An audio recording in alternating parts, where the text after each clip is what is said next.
Alright guys, we did locate the keys to the shack truck. For all of you that ask, 24 hours later or longer, we did get them. A lot of people said something about it's not a 6 door. This door does open. It's got a hidden latch. 2 rows of bench seats.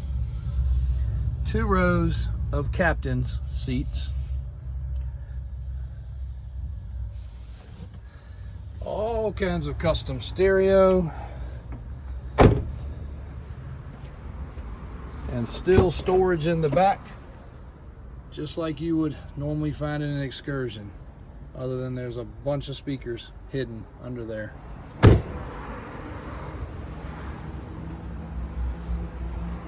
Check it out on the website and Davis Drives on YouTube for lots more videos.